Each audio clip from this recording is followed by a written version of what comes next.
Michel Fontaine a poursuivi ce travail-là sur une période donnée. Et puis, il est arrivé le moment où ce que j'ai considéré, je l'ai dit, son mandat de trop. Je tiens vraiment à ce que les agents municipaux retrouvent leur dignité. Parce qu'aujourd'hui, on a l'impression qu'il se dit, on s'entend, oui, alors, ok, il y en a qui se roulent avec les voitures, il y en a quand même pas mal. Mais parce qu'il y en a qui sont légitimes à rouler avec ces voitures. Mais on ne peut pas mettre tout le monde dans le même panier.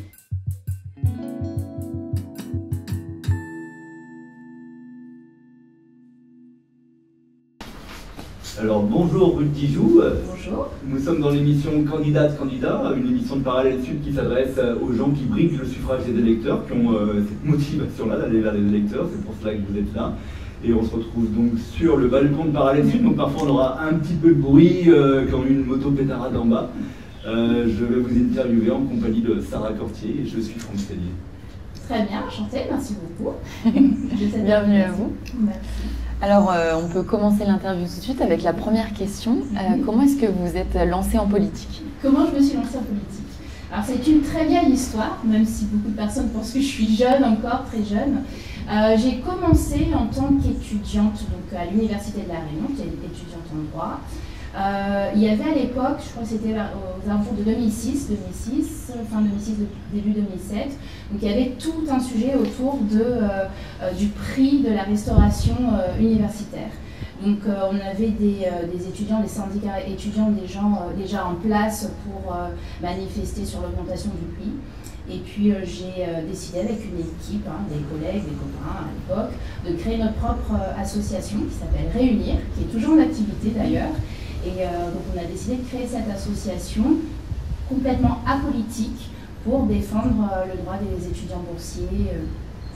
Donc je me suis retrouvée sur un plateau radio à un moment donné, un peu comme ici. Oui, oui. Et puis il y avait pas mal d'élus dans la salle d'attente.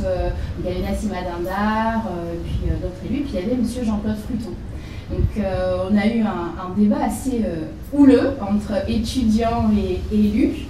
On leur a exprimé leur déconnexion de nos réalités, etc. Et j'ai eu une jolie confrontation avec M. Fruton.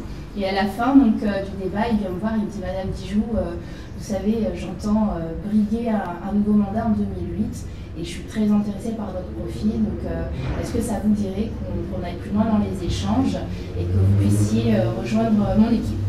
Donc je me suis dit « Oulala, d'ici 2 ans, il va m'oublier, il n'y a pas de souci, je lui laisse mon numéro de téléphone. » Et puis il m'a rappelé. Okay. Il m'a rappelé à la veille. Maire socialiste. Par la suite de votre carrière politique, vous allez encore être avec le Parti socialiste pour les régionales en 2015, vous serez sur la liste socialiste.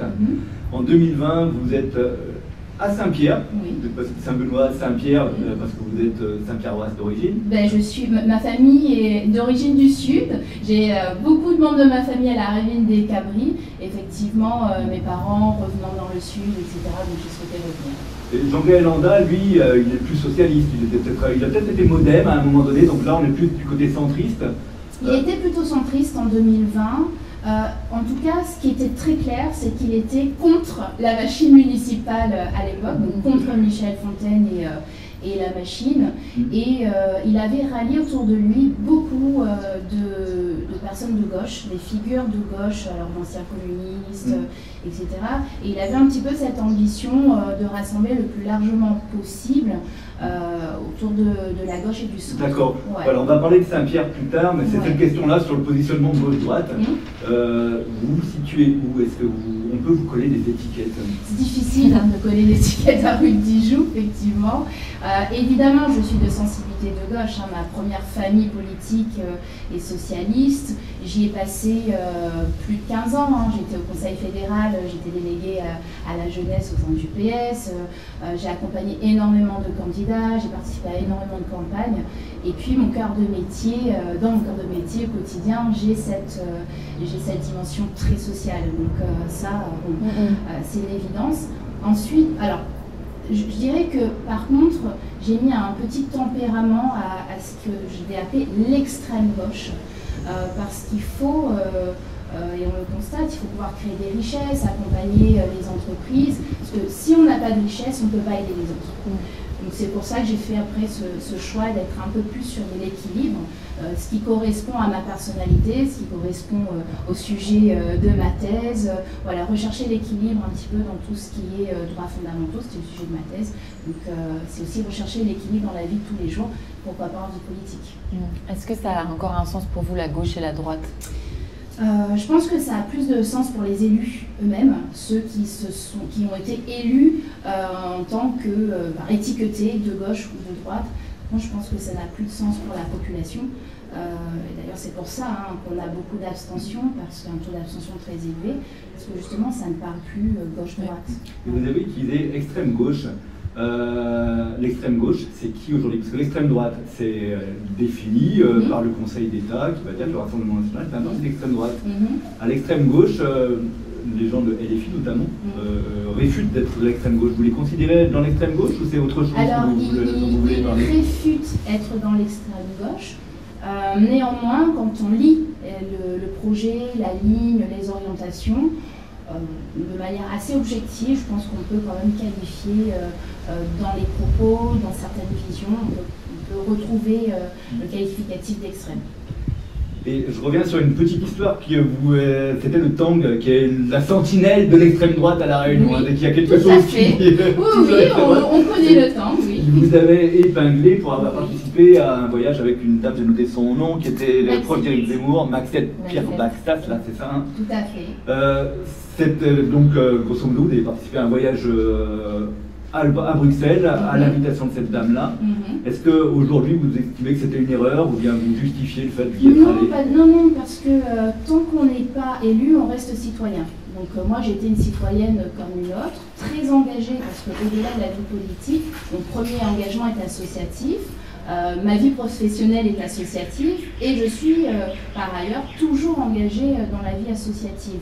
Donc cette invitation, c'était vraiment répondre à l'invitation d'une députée européenne d'outre-mer qui nous présentait les leviers, notamment des leviers financiers, pour accompagner des jeunes entrepreneurs. Donc on était vraiment dans un cadre bien défini, avec à la clé la promesse de subvention. Il faut quand même savoir qu'il y a énormément de fonds européens qui ne sont pas utilisés pour les Outre-mer et qui retournent tous les ans en Europe, alors qu'on est là à se dire on étouffe de manière financière, mais on a des dispositifs qui existent, on ne les utilise pas.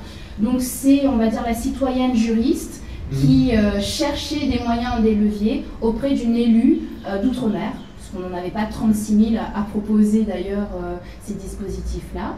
Et je suis revenue avec la promesse de levée de fonds à l'époque. Bon, malheureusement, ça n'a pas suivi parce que les associations qui s'étaient constituées ont préféré faire le choix d'autres orientations, etc. Donc après, il y a des procédures temporelles à suivre et ça n'a pas suivi d'effet. Mais non, ce n'est pas une erreur. Ouais, c'est peut-être l'occasion de préciser pour les auditeurs que au-delà de la politique, votre vie professionnelle est dans l'associatif, c'est ça hein? Voilà, je suis directrice d'une structure qui s'appelle l'Association pour la protection et l'accompagnement des personnes, qui est un service de mandataire judiciaire à la protection. Donc nous sommes mandatés par des juges et tutelles pour s'occuper de personnes vulnérables. Donc la vulnérabilité, c'est dans tous les sens du terme, mais à la PAP, on est spécialisé pour un public frappé de pathologie psy, schizophrénie, bipolarité, etc.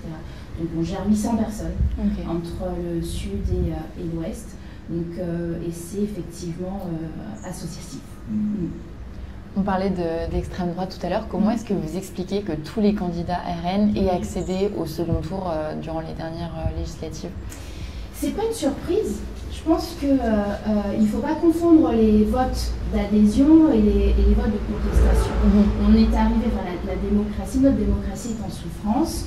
On parlait du clivage gauche-droite. Dans l'esprit collectif, on a essayé la gauche, on a essayé la droite, il n'y a rien qui fonctionne, donc pourquoi pas le Rassemblement national? C'est pas une adhésion à des idéologies racistes ou quoi, hein. C'est vraiment, je pense, l'envie de manifester un ras-le-bol. En plus, on a, il faut dire ce qui est, on a au niveau du Rassemblement national une très bonne équipe je pense, qui a réussi à marteler dans les esprits le fait que ce soit le seul parti qui aborde des sujets tabous finalement pour tous les autres. Alors aborder les sujets, ça ne veut pas dire trouver des solutions ou proposer des solutions, mais ne serait-ce que de les aborder, ils sont allés là où personne d'autre n'a voulu aller parce que c'est sensible. Donc ça a donné l'idée peut-être d'un parti plus authentique, plus transparent. C'est une commune nationale parce qu'au niveau local, pendant très longtemps, ça ne fonctionnait pas. En effet, Jean-Marie puis Marine Le Pen faisaient des bons scores au présidentiel, mais les candidats locaux, ils n'y arrivaient pas. Oui. Et là, pour la première fois sur les élections locales, on les voit arriver sur les seconds tours. Vous, peut-être dans votre vie associative, cette montée-là des idées d'extrême droite, vous l'avez ressenti, vous l'avez vu monter?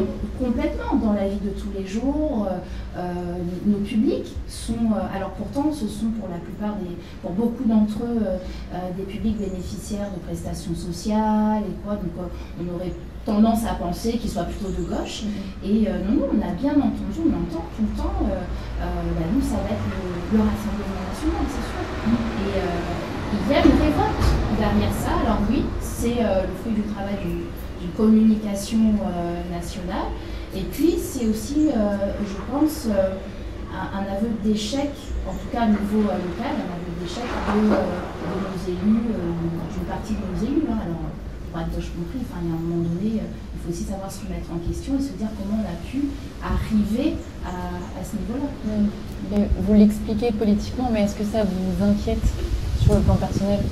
Alors, personnellement, je suis inquiète, oui, parce que je serais peut-être moins inquiète si si on se disait, oui, alors c'est clairement un vote d'adhésion, tout le monde sait pourquoi il vote RN. Bon, là on se dit, chacun a ses idées, on ne peut rien y faire. Ce qui m'inquiète, c'est de me dire, on arrive aujourd'hui à une situation où on va voter, juste par ras-le-bol, par colère, mais non plus par conviction, ou par conscience claire et nette de ce choix. Et c'est ça qui m'inquiète. Dans le discours RN, qu'il soit en France ou à La Réunion, il y a toujours cette peur de la submersion migratoire. Et pour vous, est-ce que ça peut avoir un sens à La Réunion, où il y a très peu de migrants qui arrivent? Alors, vous savez, souvent je me dis, il y a une quarantaine d'années, quand on était enfant, on ne se posait pas ces questions-là à La Réunion. On disait, d'ailleurs, on arrivait facilement à dire ils sont chinois, sans se dire, oulala, on glisse. On nous disait, ne vois pas son tête mal barre. Il n'y avait pas de connotation raciste. Et on s'est perdu quelque part. On s'est perdu. Et j'ai l'impression qu'on, par effet miroir, on reporte les craintes nationales qu'il peut y avoir au niveau national par rapport à ce qu'on vit au niveau local. La migration, on a toujours eu. On est un territoire, on est dans un bassin océan Indien, donc entre Mayotte, les Comores, Madagascar, l'Inde, La Réunion, l'histoire de La Réunion, c'est la migration. Nous sommes le fruit d'une migration. Donc il y a, je pense, une confusion entre la peur de l'étranger qui peut exister au niveau national et qui s'explique de manière psychologique ou sociale différemment que ce qu'on est en train de vivre aujourd'hui.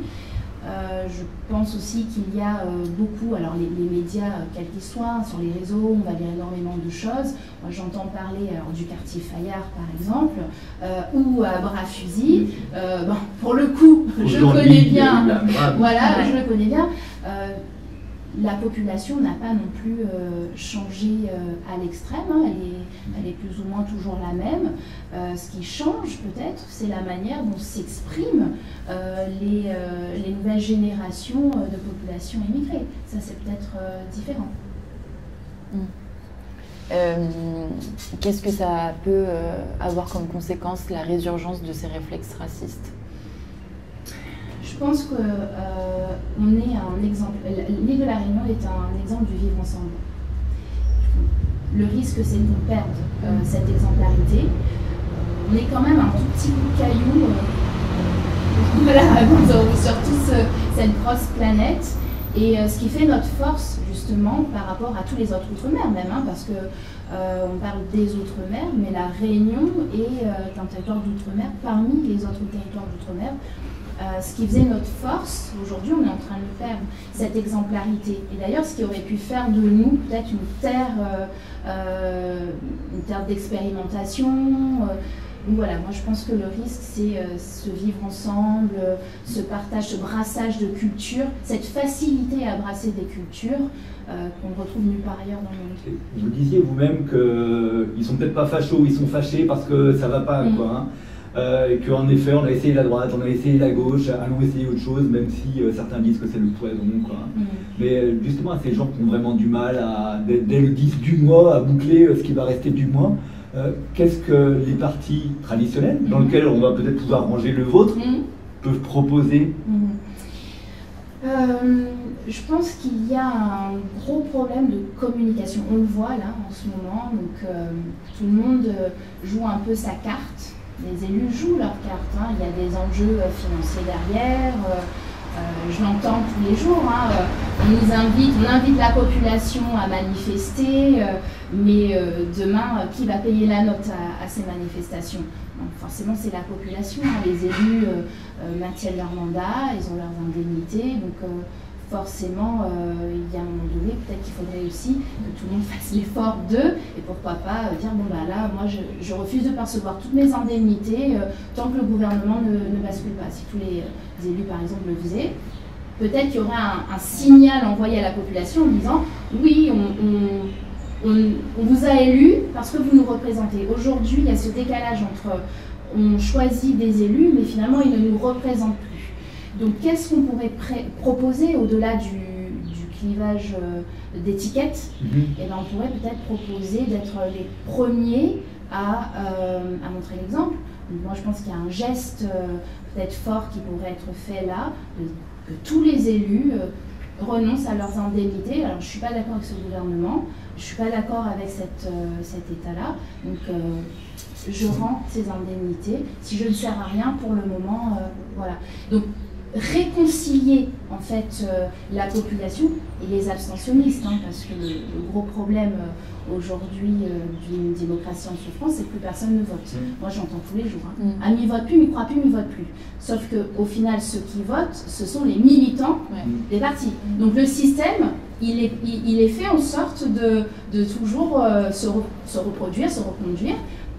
Je sais qu'à une époque, le PCR se vantait justement que les élus du PCR devaient reverser leurs cotisations aux partis qui ensuite organisaient la lutte ou bien des actions sociales. Et c'est d'ailleurs, presque les anciens du PCR, ça qui a fini par tuer le PCR. Aujourd'hui, les élus, ce que vous êtes en train de me dire, sont des professionnels de l'élection. Et à part vous qui venez de proposer cette proposition inédite, quoi, de reverser cette indemnité, il y en a d'autres qui ne sont prêts à le faire. Ah, je ne sais pas du tout. Alors, par contre, j'ai vu au niveau national, il y a un député, alors c'est passé comme ça dans la presse, il y a un député qui a dit, bah, si Macron ne démissionne pas, l'Assemblée nationale démissionne. Il sera obligé, du coup, voilà. Bon, il est passé comme un fou, plus personne n'en a parlé. Mais pourquoi pas, soyons fous, il y a un moment donné, on est clairement dans une situation folle, inédite. Donc proposons quelque chose d'inédit qui n'a pas encore, qui n'existe pas encore. Et c'est là qu'on va réellement être porte-voix de la population. Parce que c'est compliqué de dire, écoutez, nous on continue notre truc, on continue à défendre nos étiquettes et nos mandats, et puis bon, bah vous allez-y, hein. Non, je pense qu'il faut trouver quelque chose d'assez radical. Parce que vous, élu député ou élu maire, vous renonceriez à vos indemnités? Dans un contexte comme celui-ci, j'aurais clairement rendu mon... Ah oui, clairement. C'est-à-dire que on est dans une impasse démocratique. On l'entend, hein, beaucoup de députés disent on ne peut plus rien faire. Il n'y a plus de communication possible. Donc soit je décide de continuer la communication et je me dis bon, bah de toute façon... on est obligé de faire avec, donc soit j'y vais, le Bayrou, le Barnier, qui que ce soit, il nous propose une rencontre, et ben on se rencontre, on échange, et puis si vraiment on est sur une impasse, donc je ne sers plus à rien, je rends mon indemnité. Petite question de géographie, comment est-ce que vous êtes passé de Saint-Benoît à Saint-Pierre? Alors, Saint-Benoît, en réalité, je n'étais pas bénédictine. J'étais étudiante en droit sur le campus de la fac de droit. Donc, j'habitais au Chaudron. Donc, mes parents travaillaient à l'époque sur Saint-Benoît. Donc, j'ai quitté mon petit studio. Je suis revenue chez mes parents, mais bon, j'étais encore à la fac pour être à Saint-Benoît. Mais mon père, lui, enfin le rêve, le souhait de mon père, après, en prenant sa retraite, c'était de revenir dans le sud. Donc moi, quand j'ai quitté le milieu universitaire, faute de poste à l'université, j'ai repris, en fait, j'étais engagée dans une structure équivalente à celle-ci, et dont le siège, en fait, dont l'antenne, l'une des antennes était à Saint-Pierre. Donc je me suis retrouvée après l'université déjà sur Saint-Pierre.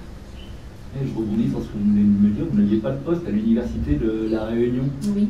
C'est encore dû à vos origines réunionnaises qui font que vous ne pouviez pas rentrer dans l'université de votre île? Oui, alors c'est vrai qu'on parle beaucoup là, ces derniers temps de la préférence régionale, comme si c'était un sujet nouveau. Là, je vous parle de quelque chose qui s'est passé en 2010. Donc j'ai été qualifiée à la maîtrise de conférence, et cette année-là, il y avait un poste à l'université. Il a été préféré faire venir un maître de conf en mutation, donc qui lui-même avait déjà un poste, à recruter le produit de l'université réunionnaise. En plus, bon, j'ai envie de dire, c'est rare d'avoir ce genre de produit pour une université comme La Réunion. Donc c'est un vrai sujet qui est là depuis des années. Hein. Voilà, il n'y a pas personne qui découvre le poteau rose. Hein. C'est une vraie problématique.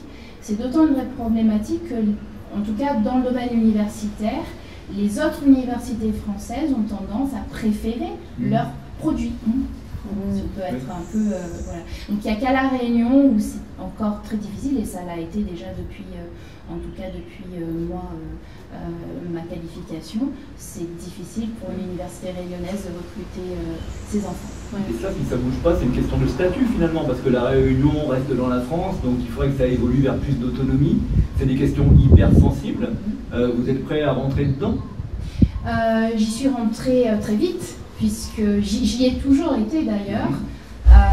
Et si vous en souvenez, lorsque je me suis présentée aux élections législatives, mon projet était un projet. Alors le slogan c'était ni Macron ni Mélenchon, tout pour La Réunion.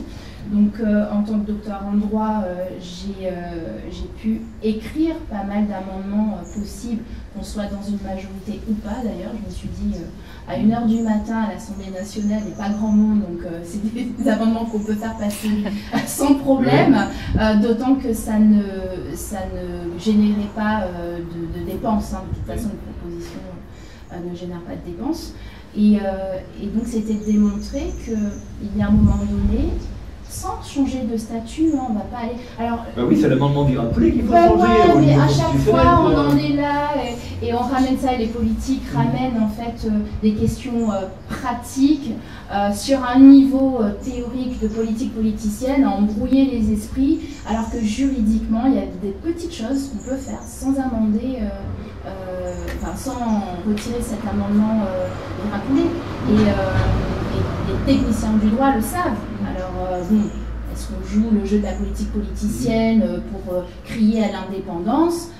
Ça, c'est le choix de certains. En tout cas, c'est pas mon choix. Et mon choix, c'était de dire, voilà, on peut tenir compte juridiquement de nos spécificités sans aller sur ce truc de revoir la Constitution, c'est un faux débat. Par contre, de manière pratico-pratique, voilà, sur tel sujet, dans tel domaine, ça, c'est possible.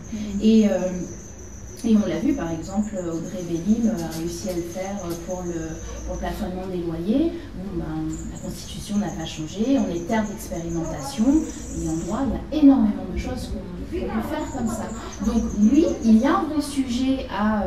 alors, ce n'est pas de l'indépendance, c'est de l'autonomie, et je me suis engouffrée là-dedans très tôt, parce que je suis convaincue que La Réunion a des talents, que La Réunion a des spécificités, et qu'avec un peu plus d'autonomie, ça nous permettrait de développer, par exemple, alors on parle de coopération régionale, mais on coopère avec qui? La France hexagonale. Voilà, donc toutes ces questions-là, ça ne nécessite pas un débat de politique politicienne. Je pense que c'est juste de se mettre au travail et d'être pratico-pratique. Et quel bilan est-ce que vous tirez de la gestion du Get Bello à la région? Alors, quel bilan je tire de sa gestion? Là, c'est une question piège.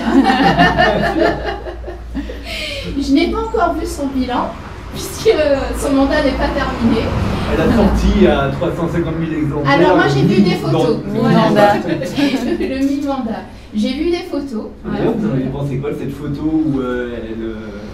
Alors, ce que je pense de la communication, mais c'est pas propre à Madame Bello, hein, je pense qu'utiliser les moyens, et c'est là aussi où la démocratie va mal, hein, j'en avais parlé aux élections législatives.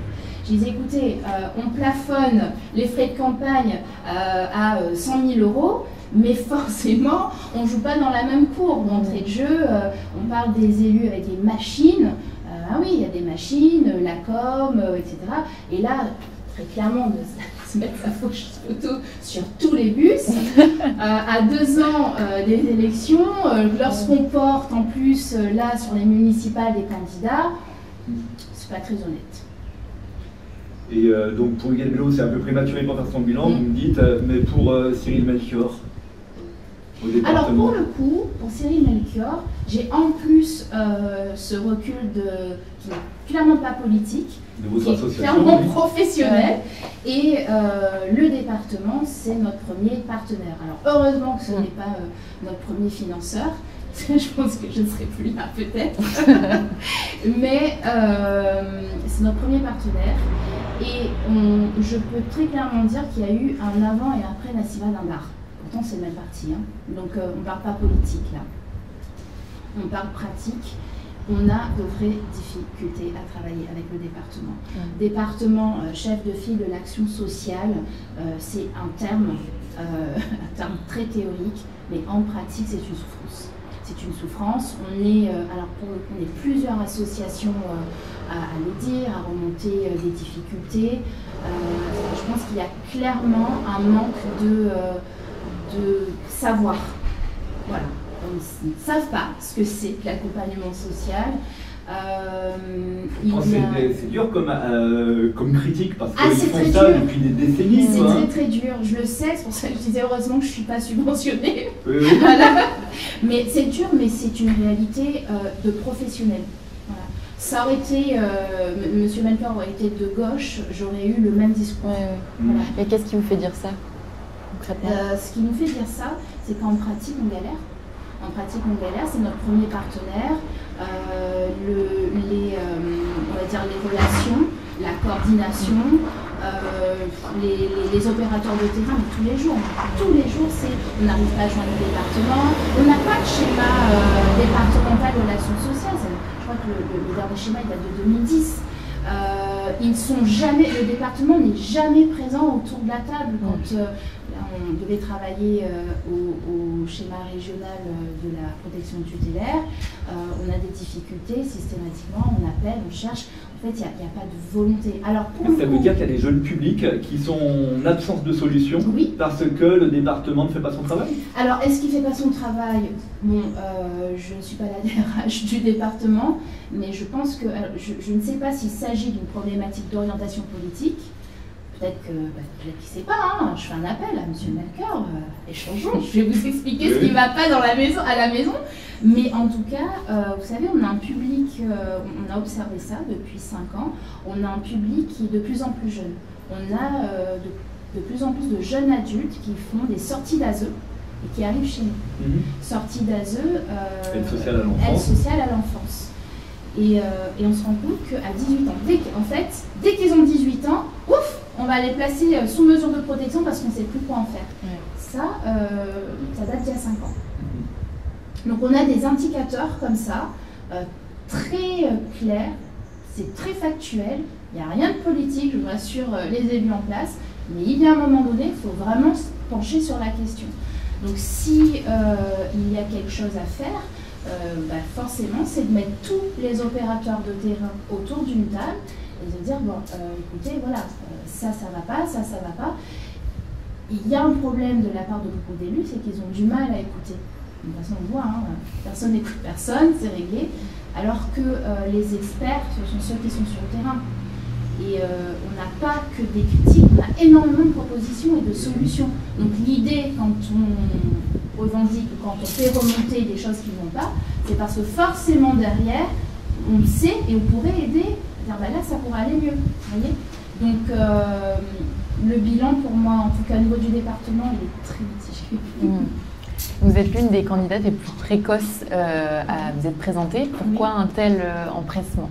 Pourquoi un tel empressement? Parce que ça fait plus de 3 ans qu'on est sur le terrain. Voilà, on n'a jamais quitté le terrain. Alors quand je dis on, c'est l'équipe. Parce que de manière individuelle, on n'a jamais lâché le terrain. Nous sommes des personnes de terrain de base, tous professionnellement insérés et proches de la population. Mais au lendemain des législatives, on a été plusieurs, donc, dans ce qu'on a appelé l'Union des Saint-Pierrois, à se dire il y a quelque chose à faire pour Saint-Pierre, parce que le constat était le mandat de Michel Fontaine est certainement son mandat de trop. Il était son mandat de trop. Donc on n'a pas attendu qu'il décède pour s'inscrire dans un travail une volonté de faire un projet, de construire un projet. Donc au lendemain des législatives, on s'est mis au travail et on a constitué un collectif qui avait donc pour objectif de rencontrer la population, de dire nous en tant que Saint-Pierrois, qu'est-ce qu'on aimerait pour Saint-Pierre demain, pour notre Saint-Pierre demain. Et qui est dans ce collectif? Alors, il y avait Génération Écologie pour les législatives. Oui. C'est ça. Bon, alors Génération Écologie pour les législatives, au début ils étaient dans le collectif et puis je pense pour des raisons de politique politicienne, c'est retiré. Ils sont surtout sur la plateforme du Guet-Vélo maintenant. Ils sont sur la plateforme du Guet-Vélo parce que le référent est un agent de la région. Vincent Defaux. D'accord. Vincent Defaux. Donc forcément, le positionnement des uns et des autres appartient à chacun. Chacun répondra de son positionnement. Donc l'identité de votre équipe à vous, oui. c'est quoi alors? Donc on a Équilibre, on a les membres du PCR, donc la section Saint-Pierroise. Donc c'est un souhait de la section de Saint-Pierroise de se positionner avant d'ailleurs avant d'attendre tout le schmilblick des partis, etc. Parce que Saint-Pierre est un territoire très compliqué et que le premier travail à faire, c'est un travail de terrain et de désamorcer les peurs, les craintes qu'il pouvait y avoir et qui continuent à y avoir. Donc il y a le PCR, on a une partie des Verts, donc au travers le mouvement réunionnais, le mouvement des écologistes réunionnais. On a Place Publique, qui s'est positionné aussi même en amont des considérations nationales. Oui. Donc, vous voyez, il y a quand même eu une volonté, pour Saint-Pierre en tout cas, d'un certain nombre de partis, de faire fi des procédures nationales et de s'inscrire dans la réalité saint-pierroise et de s'inscrire vraiment dans un travail de terrain. Et ensuite, on a énormément de ces sociétés civiles, des présidents d'associations. Et du Parti Socialiste, parce que vous avez travaillé avec Gilles Barnel, qui disait à une époque où vous avez été socialiste, vous avez concerté pendant un moment. Sur Saint-Pierre, il a pris un positionnement, il y a Virginie Gobalou, elle n'est pas de votre côté, elle va partir. Alors, donc Virginie Gobalou, on a eu des discussions. On a eu pas mal de discussions. Le Parti Socialiste a été plus lent. Il est plus lent, tout simplement parce que pour le coup, ils ont préféré s'inscrire dans les procédures nationales. Donc, il y a des congrès, ensuite des conseils fédéraux, etc. C'est pour ça que je disais qu'il y a vraiment une spécificité pour le PCR ou Place Publique à Saint-Pierre, parce que il fallait, normalement, il faut se tenir au calendrier national. En plus, comme on ne sait pas trop ce qui va se passer dans les prochaines semaines, il est compliqué là tout de suite d'aller investir des personnes. Donc le PS s'est inscrit là-dedans, on est en discussion toujours. Il y a une volonté de s'unir, de travailler au rassemblement. Virginie Gobalou n'a pas, rien n'est fermé, on échange sans difficulté. Donc elle a fait sa déclaration de candidature aussi, je pense, peut-être faire un peu un jeu de rapport de force, je ne sais pas trop, mais en tout cas les échanges ils sont là, ils sont réels, donc on discute. Je pense que le PS à un moment donné se positionnera. Et Jean-Gaël Anda, avec lequel vous étiez candidat? Jean-Gaël Anda, je ne sais pas du tout, voilà. Donc quand je le vois, on se salue de manière très courtoise, il n'y a aucun souci, mais son positionnement politique aujourd'hui, puis depuis quelque temps, je ne sais pas lequel. Emmanuel Doulourin, il suit sa ligne ou il peut être aussi... Ah, vous n'avez pas vu notre dernière publication commune? Non, on n'a pas suivi. Ah, mais je me suis dit, tiens. Non, alors avec Emmanuel Dumoulin, on s'est rencontrés. Je pense que beaucoup de personnes ont souhaité que cet appel à l'union que j'ai lancé très tôt, parce que, je le répète, personne ne pouvait prédire que Michel Fontaine partirait avant l'élection. Donc, dans notre esprit, alors je dis bien le nôtre, puisqu'on travaille en collectif, il y avait en face de nous quand même un mastodonte. Donc, il fallait se préparer, il fallait travailler à l'union.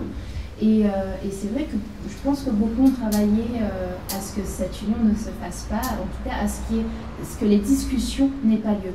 Donc heureusement, Monsieur Dumoulin et moi-même ne sommes pas rancuniers ou vraiment attachés à des considérations complètement idiotes. Donc on a eu notre première rencontre officielle qu'on a publiée ce week-end et on discute. On discute parce qu'on est bien conscient, lui comme moi, notre souhait en tout cas c'est Saint-Pierre, c'est de développer des projets, c'est de s'inscrire dans une vision à long terme et c'est de travailler pour les prochaines générations. Après, ce qui est bien, c'est que nous, on n'a pas de mandat à défendre. Donc forcément, on est beaucoup plus à l'aise et c'est beaucoup plus simple d'être authentique et transparent. Voilà. Et vous savez déjà lequel des deux serait tête de liste? Non, il a fallu qu'on fasse déjà ce premier pas. Ce premier pas pour voir si nos visions étaient compatibles, si nos projets, les projets de l'un comme l'autre, parce que chacun avait avancé dans son projet. Moi, la méthodologie choisie par Rudy Joux et les noms des Saint-Pierrois, c'est une méthodologie de consultation citoyenne.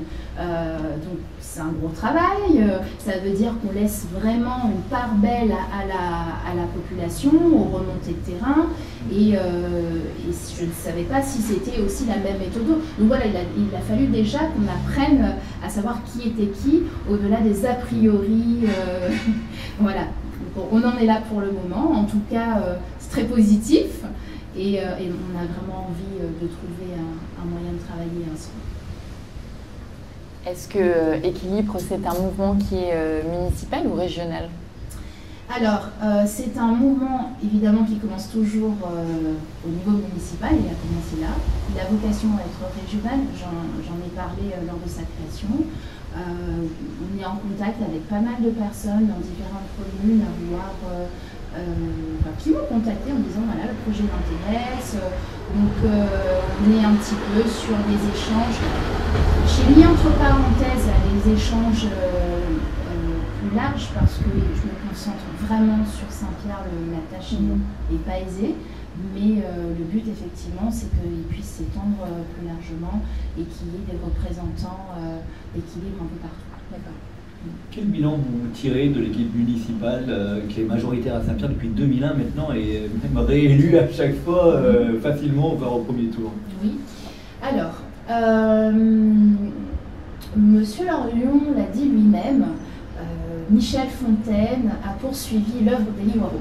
C'est pas moi qui le dis, c'est très bien, on ne va pas m'accuser. C'est vrai, on a la photo des trois réunis. Vous avez la photo des trois réunis, donc c'est très bien. Donc c'est un signe de ce que Saint-Pierre a commencé avec Élie Waro. Les grands projets sont sortis, en tout cas, ont été posés, les bases des grands projets ont été posées par Élie Waro. Michel Fontaine a poursuivi ce travail-là sur une période donnée. Et puis, il est arrivé le moment où ce que j'ai considéré, je l'ai dit, son mandat de trop. Ouais. Voilà, son mandat de trop. C'est que je pense qu'on n'a plus la même motivation, on n'a plus la même énergie. C'est pour ça qu'il ne faut pas faire de carrière politique, c'est pour ça qu'il est important d'être indépendant et à un moment donné de travailler à passer la main, parce qu'on s'empâte.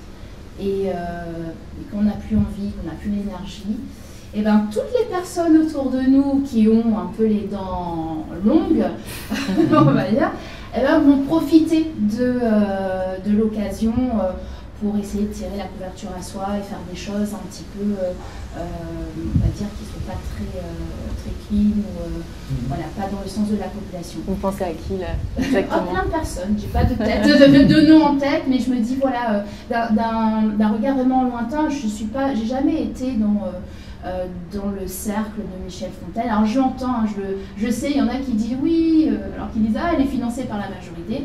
Je peux vous sortir mes comptes de campagne des législatives. Voilà.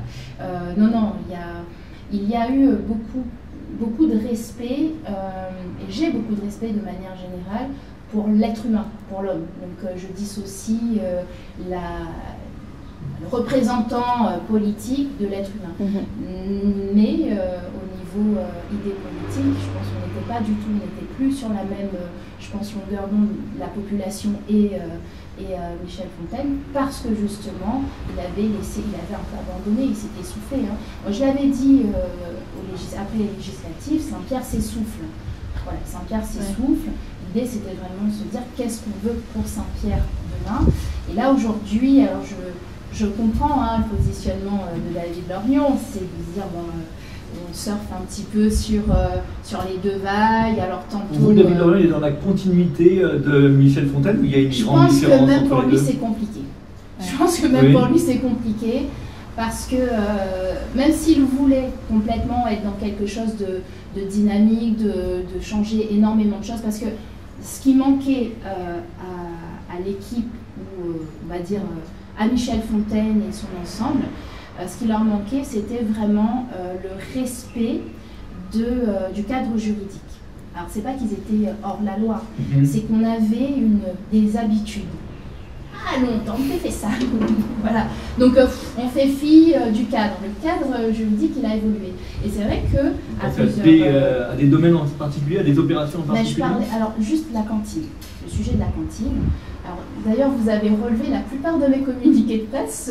Voilà, vous les avez remontés, je vous en remercie. Et à chaque fois, vous verrez que dans mes communiqués de presse, j'invitais le maire à rentrer dans les clous du droit. Donc, c'est pas de la contestation pour contester. C'est-à-dire, là, ça ne va pas. Donc, il avait fait, par exemple, un rappel de dette de cantine à plusieurs familles qui remontait à 2017. Il disait, écoute, là, normalement, délai de prescription, pas de procédure, parce qu'avant de faire un ATD, il doit y avoir un premier appel, puis une mise en demeure. Donc, je lui ai rappelé le droit. Oui. Bon, ça... Il a entendu, puisqu'au final, sa solution a été de mettre la cantine à 1 €. Comme ça, c'est... Comme ça, donc sa solution, c'était la cantine à 1 €. Comme ça, mais il a répondu à Madame Dijoux. Oui. Il m'a répondu. Donc, dès lors qu'on argumente juridiquement, objectivement, etc., on ne peut qu'avoir raison. Et donc, il m'a toujours donné raison quand j'ai argumenté. Et c'est ça, en fait, qui manquait. C'est-à-dire qu'on avait, oui, l'expérience, l'âge, etc. Et souvent, on a tendance à dire, oui, mais les jeunes. Mais je pense qu'il faut faire vraiment marier les différentes générations, parce que notre génération, en tout cas la mienne, et pour le coup moi, c'est essentiellement ma manière de travailler, c'est de se dire, on a un cadre et on travaille dans le cadre. Ma question portait sur David Lorion. J'ai l'impression que Michel Fontaine vivant ne l'aurait pas désigné comme dauphin. Non, il ne l'aurait pas désigné, il l'a dit clairement à plusieurs militants, on l'a entendu dans des réunions. Moi, j'ai des personnes qui aujourd'hui rejoignent notre équipe parce que ont été clairs en disant, bah oui, le maire a dit à nous, c'est pas David, là maintenant c'est lui, ah non, nous on ne veut pas, voilà. Donc je pense que c'était compliqué, et d'ailleurs, le maire a annoncé sa candidature parce qu'il n'avait envie de personne d'autre. S'il souhaitait que ce soit par exemple David, forcément, à un moment donné, il aurait fait cette passation. Comment est-ce que vous trouvez le futur projet de la cité administrative? J'ai contesté. J'étais pas... J'ai contesté, d'ailleurs on a fait une petite manifestation. Alors, plusieurs choses qui ne vont pas sur ce projet. Déjà, c'est le budget. Donc, on nous a annoncé un budget à 15 millions, puis à 18, puis machin. Finalement, ce sera à 30. Donc, quand un projet n'est pas maîtrisé, dès le départ, en tout cas financièrement, c'est qu'il est bancal. Donc déjà, de ce point de vue-là. Ensuite, j'entends que les agents municipaux avaient besoin de conditions de travail, de très bonnes conditions de travail. et il n'y a aucun souci là-dessus. Je pense qu'il y avait on avait proposé des solutions autres. On a une tour à Casabona qui est vide, quasiment. Donc, quitte à faire une acquisition, et pour rester dans les coûts, dans le prix annoncé, ça aurait pu être l'acquisition d'une tour à Casabona. Enfin, je pense vraiment autour de ce projet-là, il y a eu quelque chose d'assez rapide, assez un peu opaque, parce que pour la petite histoire, j'ai écrit au maire en disant il n'y a pas eu de consultation, nanana. Le lendemain, il y a eu un panneau qui avait été déposé. J'ai pas eu le temps de faire passer l'huissier pour montrer qu'il n'y avait pas eu de panneau. Donc quand je disais voilà, tout est fait un petit peu comme à la maison. Dans le cadre. Voilà, c'est ça. Donc c'est là où c'est sur ce point que j'ai contesté. Au milieu d'un centre historique avec des bâtiments historiques, vous avez l'impression qu'ils vont réussir à respecter le patrimoine saint-pierrois? Forcément que non, on voit déjà ce que c'est. Ça ne rentre pas trop dans. Enfin, à côté de l'ancienne mairie, à côté de tout ce qu'il y a. L'engin, là, on le voit déjà, c'est pas génial. Hein, et c'est passé assez discret, mais personne ne l'a contesté. Et même René-Paul Victoria l'avait redit à la télé, il prévoit de faire une statue monumentale du général de Gaulle dans cet espace-là. Ah bon? Oui, ah bah oui, vous oui. l'apprenez du coup. Ah, oui. okay. Il y a eu des démarches pour, ouais. Et puis lors du décès de Michel Fontaine, Paul Victoria disait oui, en effet, on s'était revu parce qu'ils sont en relation avec la fondation du général de Gaulle pour avoir une statue qui se voit. Voilà les termes de René-Paul Victoria. D'accord. Vous, élu maire, qu'est-ce que vous faites de ce projet-là? Bon, bah il est là, donc je suis obligée de composer avec. Hein. Et la statue? La statue, elle n'est pas là. Et ça tombe bien, j'espère être élue maire avant qu'elle n'arrive. Alors si elle a déjà été payée, ça va être compliqué. Non, c'est à l'étude seulement. C'est à l'étude? Oh, bah, j'étudierai autre chose. Je pense qu'on a d'autres signaux à envoyer, peut-être les fonds à les mettre ailleurs que de ramener la générale de Gaulle là. Ouais. Oui. Si vous deviez mettre une statue, ça serait laquelle bon? Ce serait laquelle? Oh là là, ce serait laquelle? Si je vais mettre une statue. Là, comme ça, en fait, je suis pas fan des statues. Je suis pas fan de ce. Je suis très attachée à la mémoire, aux écrits. J'ai un côté très littéraire. Mais alors, de modeler quelque chose, ouais, ça ne me parle pas. Donc, si on devait m'imposer quelque chose, je ne serais même pas certaine que je signerais. Oui, et puis une statue, c'est mettre à l'honneur quelqu'un. Oui. Et peut-être que c'est plus forcément l'ordre du jour. On a vu pour la statue Labandonnais à Saint-Denis. Et peut-être les gens qui contestaient la statue Labandonnais à Saint-Denis contestaient aussi celle de François de Mailly à Saint-Pierre. Oui, parce qu'il a participé à la colonisation de Madagascar. Voilà, et puis ça ne parle pas à tout le monde. Quand on est élu, on est élu de l'ensemble de sa population. Donc, alors peut-être que je ferai, ou alors je ferai un casting. Je interrogerai. Oh, c'est une bonne idée. Tiens. Voilà, je dirais, bah voilà, on nous propose telle statue. Est-ce que vous êtes ok pour une statue? Si tout le monde me dit bah non, on n'en est pas, tout simplement. Mais l'histoire, c'est autre chose. Et je pense qu'on doit l'inculquer aux enfants très tôt, l'inscrire dans nos gènes, mais non, pas de représentation. Oui, on a parlé de votre groupement, qui est dedans. On n'a pas évoqué les relations que vous allez devoir avoir avec la candidate Evelyne Kerbidi. A priori, c'est comme ça que ça va se passer. On va encore avoir, comme dans d'autres communes, deux gauches divisées à Saint-Pierre, celle de la plateforme du Guet Bello, Patrick Le Breton avec Evelyne Kerbidi, et celle de la plateforme Erika Barège avec vous. Je ne sais pas du tout. Alors déjà, on attend le positionnement du PS. Déjà, dans un premier temps. Ensuite, je ne suis pas, en tout cas clairement, je ne me positionne pas dans une logique régionale. Parce que si on s'inscrit dans une logique régionale, ça pourrait venir fausser ou influencer le jeu des municipales.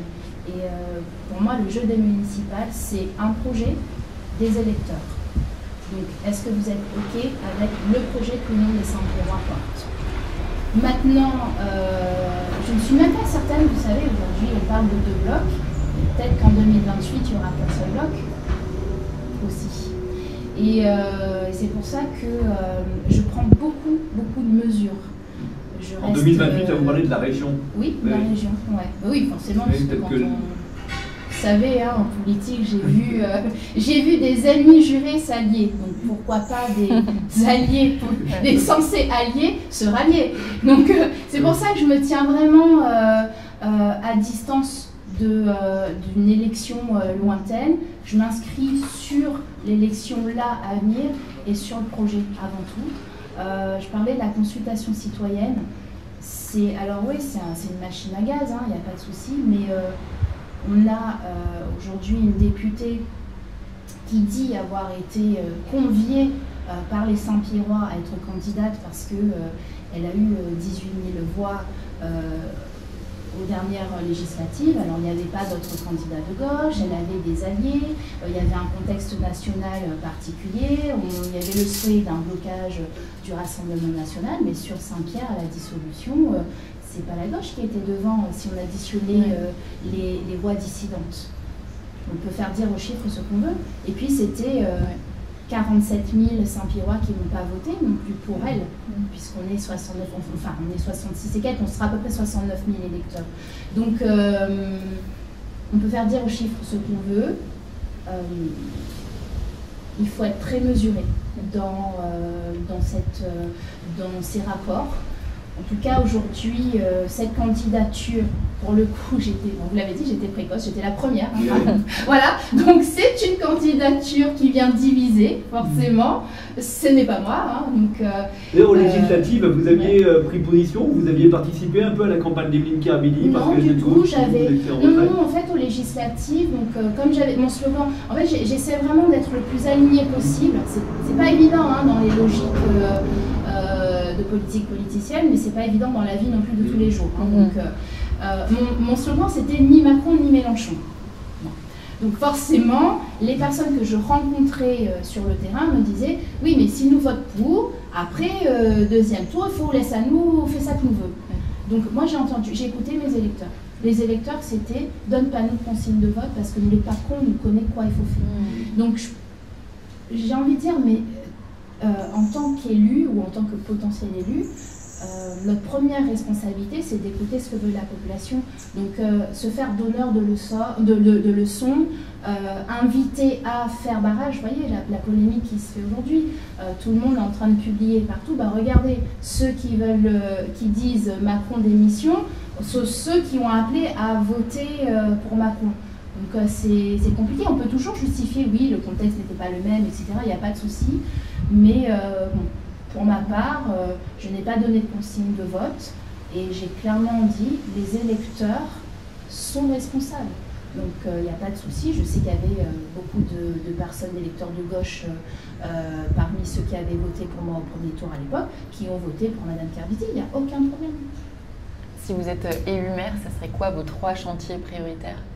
Mes 3 chantiers prioritaires. Alors en fait, comme je dis souvent dans mes réunions, j'ai 3 projets. Donc j'ai le projet de développement de Saint-Pierre, de la ville évidemment, avec donc en reprenant les axes. Alors on n'invente rien, hein, ceux qui vont venir vendre du rêve, nous ça fait ci, nous ça fait ça. Donc, on a un cadre juridique d'intervention avec des compétences obligatoires et facultatives. On va d'abord se concentrer sur les compétences obligatoires. Là, je vais, dans le cadre de la consultation citoyenne, je vais lancer par thématique chacune de nos propositions et inviter donc la population à abonder ou alors à nous dire non, ça on n'en veut pas, et puis on l'enlèvera. Donc ça, c'est le premier, on va dire le projet, le grand projet. Et ensuite, on va aussi travailler, on travaille à un projet plus démocratique. Donc le principe de la consultation citoyenne, c'est de le poursuivre après en tant que maire. C'est-à-dire que pour les grands projets qui pourraient sortir, consulter la population, on l'a vu, hein, ça a fait débat, le musée de la baleine, le centre administratif, etc. Donc avant d'imposer, d'aller sur de la consultation. Et là, pour le coup, Madame Barèche, elle a fait cet effort-là sur plusieurs projets à Saint-Denis. Oui, ça demande du temps, de l'investissement, mais c'est respectueux de la démocratie et de la consultation citoyenne. Donc ça, c'est vraiment quelque chose qui me tient à cœur. Remettre de l'éthique dans les process, donc revenir au droit tout simplement, mettre en place des commissions d'attribution de subventions par exemple. Donc aujourd'hui, c'est plus, on dit toujours, oui, il y a du clientélisme à Saint-Pierre, il faut arrêter avec ça. Il faut vraiment arrêter avec ce clientélisme. Donc demain, on attribue des subventions. Eh ben, on a une commission avec des critères qui sont délibérés par le conseil municipal. Tout le monde sait, il rentre dans le critère, il peut en avoir, il ne rentre pas, il n'en aura pas. Donc ça, c'est aussi le deuxième volet. Et puis ensuite, le troisième, c'est un volet RH. Forcément, donc j'ai eu l'occasion de passer par la direction des ressources humaines de la mairie de Saint-Louis pendant 3 ans et demi. J'ai assuré l'intérim de cette direction sur ce temps-là. Et quel que soit le candidat, quel qu'il soit, s'il n'a pas réfléchi en amont à une vraie politique RH, il ne fera rien. Il y a combien d'agents à la mairie de Saint-Pierre? Alors, sur le dernier RSU, rapport social unique que j'ai pu étudier, agents tout confondus, il y en avait 2800 à peu près. Voilà. Alors je dis statut tout confondu, hein, parce qu'après il y a le PEC, voilà, etc. Ce RSU, il est public, hein, on peut le lire. Moi, je l'ai énormément étudié, celui de 2023, j'attends celui de 2024. Il y a des indicateurs sur lesquels on peut travailler. Et là, pour le coup, je suis déjà en train de caster un ou une DRH vraiment très très bon ou très très bonne pour le moment où je serai maire. Pas faire moi la DRH pour le coup. C'est quoi la patte des ressources humaines sous Ruth Guillou? C'est l'humain. C'est le droit et l'humain. C'est remettre l'humain au cœur de cette ville. Alors j'entends beaucoup aussi dire oui, mais bons agents, il ne fait plus rien, gna gna gna. Bon, bah, c'est peut-être 10%. Ces 10%-là sont en train de pourrir tout le panier. Les agents municipaux, pour beaucoup, sont en souffrance. Il y a eu, je le disais, hein, il y a eu une politique de recrutement un peu à l'ancienne, une politique d'attribution de primes à l'ancienne. Donc il s'agit de remettre, je ne vais pas tout vous dévoiler tout de suite, mais j'ai un plan voilà, très précis. Et je tiens vraiment à ce que les agents municipaux retrouvent leur dignité. Parce qu'aujourd'hui, on a l'impression qu'il se dit, on s'entend, oui, alors ok, il y en a qui roulent hein, avec les voitures, il y en a quand même pas mal, mais parce qu'il y en a qui sont légitimes à rouler avec ces voitures, mais on ne peut pas mettre tout le monde dans le même panier et replacer l'humain. Alors qui dit humain veut dire aussi justice, équité. Entre deux catégories, entre deux types d'agents, remettre un petit peu les choses à leur juste place. Et ça, c'est le droit qui va permettre de le faire. Vous avez évoqué pendant votre parole le cas du projet Baleine. Oui. Donc on va en parler tout de suite. Le projet Baleine, donc, pour l'instant, il est complètement suspendu sur le Grand Bois, on va annulé. Vous voyez la suite, comment vous étiez contre d'ailleurs hein, alors, je n'étais pas contre le projet en lui-même, j'ai eu l'occasion de le préciser. J'ai vraiment été contre le lieu, l'emplacement. Et il y a eu un gros manque de méthodologie et d'accompagnement de la population. C'est pour ça que je disais qu'il est très important pour moi de consulter la population quand on fait de grands projets, d'expliquer, de ne pas avoir d'informations parallèles. Notre collectif a été le premier collectif saisi de la question par des riverains qui nous ont interrogés sur un point de droit. Parce que le collectif de défense des intérêts et santé droit, c'était vraiment sur des points de droit. Et quand on m'a soumis le dossier, il n'était pas du tout le même que celui qui a été présenté par la suite par la majorité en place. Et il y avait des problèmes de droit. Cet emplacement qui a été ensuite décidé, alors je ne sais pas s'il était décidé avant ou pas, donc on n'avait pas les bonnes informations au bon moment.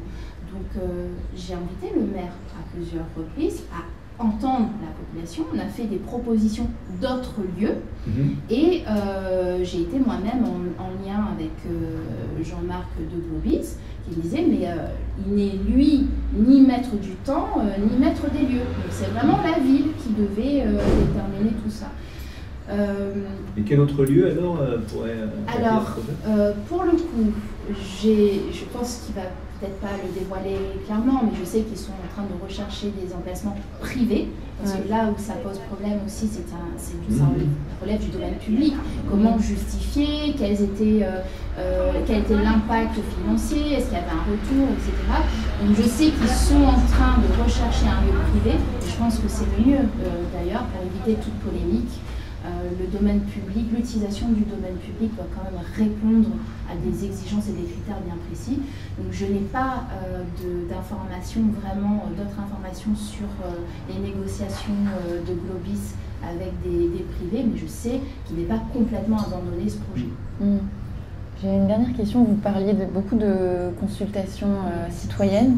La démocratie participative, c'est un enjeu assez important pour vous. Comment on représente la population et surtout dans cette population la jeunesse qui parfois peut être un peu exclue de la politique? Alors, on l'a fait, c'est pour ça que je disais, mais on a commencé très tôt. On s'est dit, on va faire des événements avec les jeunes. Je vous donne un cas très concret, très pratico-pratique.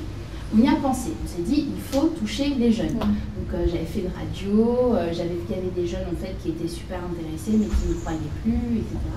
Donc on a imaginé un événement il y a 2 ans, là maintenant, le Dissac Napoudi Ambition Jeune. Et au début, donc, on l'avait imaginé entre nous, là, peut-être un peu pensante, et puis on soumait le projet à un groupe de jeunes dans différents quartiers, puis ils nous ont dit ça te les cons, ça fait pas comme ça.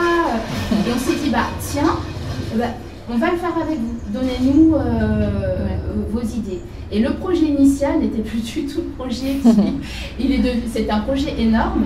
Et donc on a réussi à consigner un plateau d'artistes avec des plateaux débats. Voilà, donc les jeunes, il faut les attirer, il faut parler leur langage. Et c'est pour ça, souvent on me dit, oui, mais écoute, tous les jeunes, non, je vous le dis, hein, je suis plus jeune, là, je suis complètement en décalage, je fais partie des... Voilà, et donc, suite à ce plateau-là, on a pu recruter dans notre monde des jeunes, de très très jeunes, qui sont une source d'innovation extraordinaire. Et on se rend compte que les jeunes sont intéressés, parce qu'on dit souvent, mais les jeunes ne s'intéressent plus à rien. C'est faux, c'est juste qu'on ne parle pas le même langage. Et il ne sert strictement à rien de vouloir tenter ou faire semblant de parler leur langage, ils ne sont pas dupes, hein, attention. Donc il faut juste les associer. Et ce sont les jeunes qui vont parler aux jeunes. Donc on a réussi ce challenge-là avec notre Dissac Napoudi Ambition Jeune. On a quand même plus de 3000 personnes qui sont venues à la Radio Blanche. On a abordé 4 grosses thématiques, l'emploi, le harcèlement, le développement économique, la culture. Et on a eu énormément de participation de jeunes. Donc, il y a des propositions qui vous ont secoué dans ce qu'ils ont fait? Oui. C'est-à-dire lesquelles? En fait, ils nous ont secoué pas tant dans la faisabilité ou dans l'originalité, mais qui nous ont secoué en nous disant ok, il est important d'associer chaque génération. C'est pour ça que c'est aussi... En fait, ça est devenu d'autant plus important, cette consultation citoyenne, qu'on a fait cet événement-là, parce qu'on s'est rendu compte que quand bien même on pensait avoir de bonnes idées, on est en décalage. Et qu'on ne peut pas légitimement proposer un projet sans le faire avec les personnes concernées. Ce n'est pas possible. Et c'est là où ça nous a secoués. Parce que, en tout cas, moi, je le savais, puisque j'en avais conscience, puisque c'est ce que je ne cesse de répéter. Mais de le faire, de le mettre en œuvre, c'est différent. Peut-être avant de passer à une séquence rapide de 5 questions express, j'en aurai une dernière aussi, c'est ce qui va nous arriver dans les tout prochains jours, le 10 septembre, d'octobre. Le 8 septembre, on aura peut-être perdu un gouvernement. Je dis on, hein, c'est pas vous, c'est pas moi, hein, c'est le mouvement. La France. Voilà. Comme vous disiez tout à l'heure, et si tous les députés démissionnaient, et si l'Assemblée était à nouveau dissoute, et ça veut dire que le budget sera encore repoussé, on ne sait pas quand est-ce qu'il y aura un nouveau budget. Comment vous vivez cette période d'incertitude? Alors, il n'y a pas de surprise. Il n'y a pas de surprise. Et ce que je regrette, j'ai beaucoup de regrets, ce que je regrette, c'est que à aucun moment ce qui se passe n'a été préparé et évité par les élus, quels qu'ils soient. Là, je mets tout le monde dans le même panier, les représentants de la population. Ce que je crains, c'est qu'il y ait une confusion, la même qu'il y a pu y avoir dans le passé, entre ce qui se joue au niveau des grandes écuries. On le sait, hein, il y a une réclamation de majorité au sein du RN, au sein de la LFI, donc ce qui est remis en question face à un président qui ne démissionnera pas. Il faut être clair, il y a un moment donné de faire croire à la population qu'en cassant tout, qu'en gueulant, non, Macron ne démissionnera pas. On le voit, on le sait, voilà, il y a un moment donné, il faut trouver une autre solution. Donc ce que je crains, c'est du coup d'instrumentaliser la population, parce que finalement, c'est toujours les mêmes qui vont payer la dette, hein, et les pots cassés, c'est nous. Donc, j'ai du regret, j'ai de la crainte. Maintenant, il n'y a absolument aucune surprise, et je me dis que tant que le débat sera celui de qui a la majorité, et donc du coup qui est légitime à être Premier ministre, on ne va pas avancer. Voilà. Donc c'est pas à la population de régler ce problème. On a élu des personnes, ils sont indemnisés pour ça, c'est à eux de régler le problème, c'est pas à nous. Il ne faut pas prendre la population en otage. Si vous aviez été élu député, le 8 septembre, vous votez la confiance au gouvernement Bayrou? Moi j'aurais rendu, alors j'ai dit non, j'aurais rendu mon indemnité, j'aurais déposé les armes, comme on dit, et dit attention, je ne sers à rien, je ne suis plus légitime là. C'est quelque chose de très personnel, parce que voilà, c'est pas une invitation à tous de le faire, hein, chacun a sa manière de faire, mais c'est soit on entendait pouvoir discuter avec le gouvernement, donc tous ensemble, bon écoute François, là tu déconnes, hein, non mais à un moment donné, on est capable d'aller prendre des avions avec eux, d'aller bouffer des canapés avec eux, on est capable à un moment donné de faire le jeu de politique politicienne. Là tu es en train de partir en live, donc s'il te plaît, bon, le père Macron ne va pas démissionner, donc toi par contre tu peux lui suggérer que tu te casses, et puis on trouve quelqu'un qui fasse l'unanimité des trois grands groupes.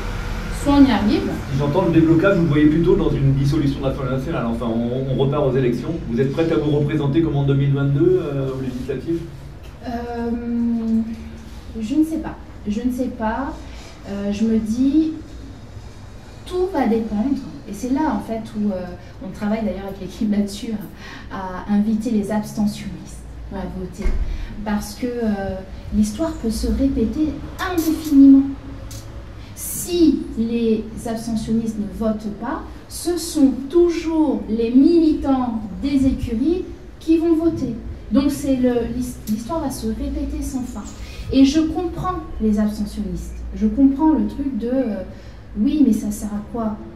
Ça sert tout simplement à dire que si on est tous les électeurs à voter, bah là, clairement, on peut changer, on peut bousculer, on peut faire bouger les lignes. Par contre, si on ne vote pas, il n'y aura pas de changement. Donc, est-ce que je me représenterai? Je ne sais pas, c'est quelque chose, c'est une décision que je ne prendrai pas seule, en tout cas. Je travaille avec une équipe, on fait partie d'une union. Je me suis positionnée pour les municipales, ça se décidera avec l'Union, ça se décidera avec toutes les personnes qui m'ont fait confiance à un moment donné. On peut passer aux 5 questions express. Bon, là, l'idée, c'est de répondre très brièvement. Oula. Plutôt par oui ou non. Enfin, c'est une question fermée. Je vais essayer. Ouais, pourquoi pas trop longtemps. D'accord, ok. Alors, première question, est-ce que vous êtes plutôt gilet jaune ou chemisier en soie?